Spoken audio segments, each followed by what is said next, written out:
नमस्कार दोस्तों, मैं रूप सिंह और रूप सिंह में साइंस क्लासेस में आपका स्वागत है।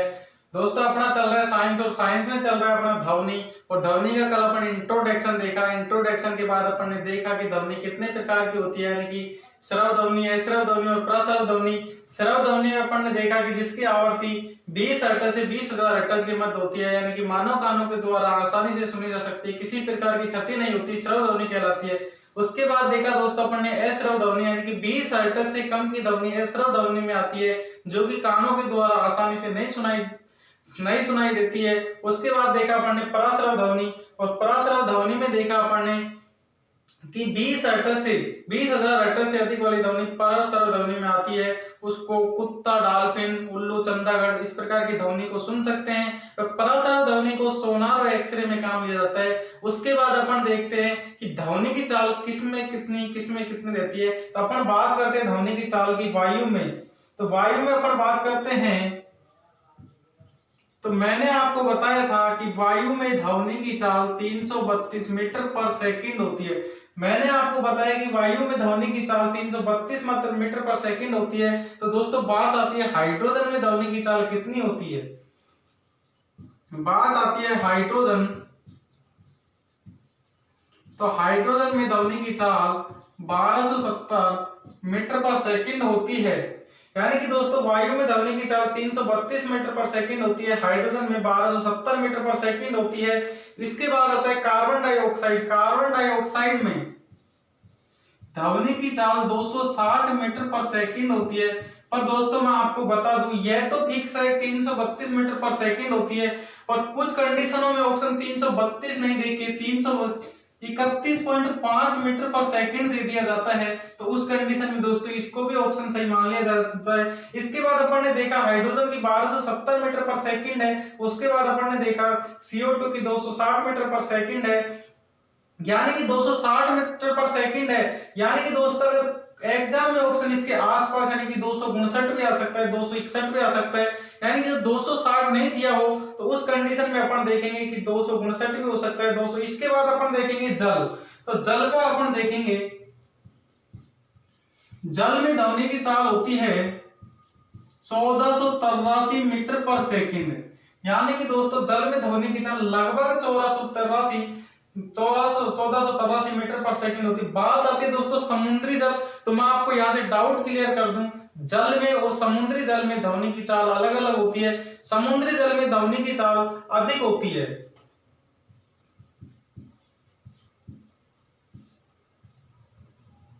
यानी कि समुद्री जल में ध्वनि की चाल 1533 मीटर पर सेकंड होती है। और दोस्तों मैंने कल आपको बताया था इस्पात में ध्वनि की चाल 6300 मीटर पर सेकंड होती है। इसके बाद बात करते हैं अपन कांच की। तो कांच में ध्वनि की चाल 5640 होती है। अपन बात करते हैं दोस्तों कांच की। तो कांच में ध्वनि की चाल 5600 मीटर पर सेकंड होती है। अपन बात करते हैं दोस्तों हीरा की। तो दोस्तों मैं बता दूं आपको, हीरा ठोस में आता है। तो हीरा में ध्वनि की चाल सबसे अधिक, इस्पात से भी अधिक, यानी कि 12,000 मीटर पर सेकंड होती है। यानी कि दोस्तों अपन देख रहे हैं वायु में ध्वनि की चाल 332 मीटर पर सेकंड, हाइड्रोजन में 1270 मीटर पर सेकंड, CO2 में 260 मीटर पर सेकंड, जल में 1483, जबकि समुद्री जल में 1533 मीटर पर सेकंड, इस्पात में 6300 मीटर पर सेकंड। दोस्तों उसके बाद अपन ने देखा कांच में 5640 मीटर पर सेकंड, हीरा में देखा 12,000 मीटर पर सेकंड, ऑक्सीजन में देखा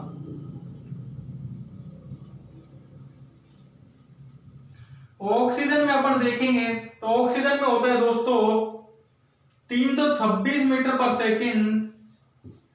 उसके बाद बात आती है दोस्तों मरकरी यानी कि पारा की। तो पारा में होता है 1450 मीटर पर सेकंड। यानी कि दोस्तों अपन ने ध्वनि देखा, ध्वनि में 332 मीटर पर सेकंड होती है। उसके बाद हाइड्रोजन देखा, हाइड्रोजन में 1270 मीटर पर सेकंड होता है। उसके बाद अपन ने कार्बन डाइऑक्साइड देखा यानी कि 260 मीटर पर सेकंड होता है। जल देखा यानी कि 1483 मीटर पर सेकंड। इसके बाद अपन ने दोस्तों समुद्री जल देखा, तो समुद्री जल में 1533 मीटर पर सेकंड, इस्पात में 6300, कांच में 5640, हीरा में 1200 मीटर पर सेकंड, ऑक्सीजन में 326 मीटर पर सेकंड, पारा में। उसके बाद अपन बात करते हैं नाइट्रोजन की, तो नाइट्रोजन में मैं आपको बता दूं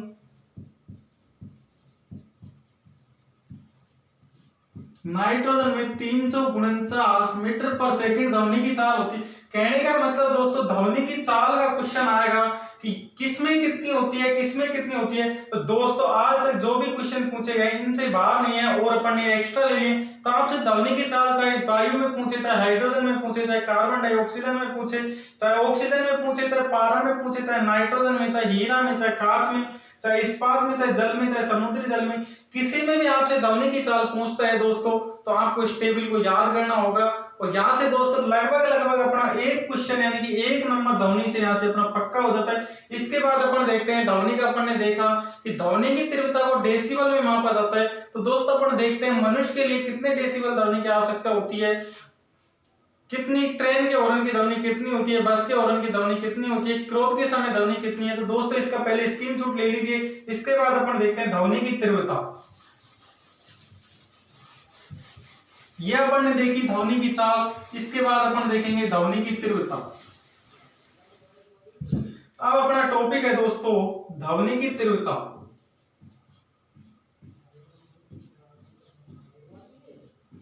तो दोस्तों मैंने आपको बताया था ध्वनि की तीव्रता डेसिबल में मापी जाती है और डेसिबल को डीबी से प्रदर्शित किया जाता है। सबसे पहले बात आती है दोस्तों मनुष्य के लिए कितने, सामान्य मनुष्य को सामान्य बोलचाल के लिए कितने डेसिबल ध्वनि की आवश्यकता होती है। तो अपन पहला पॉइंट है यहां से अपना, मनुष्य को सामान्य बोलचाल के समय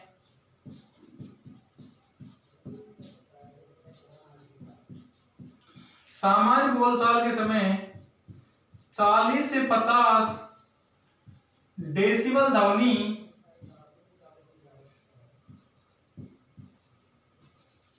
40 से 50 डेसिबल ध्वनि होती है।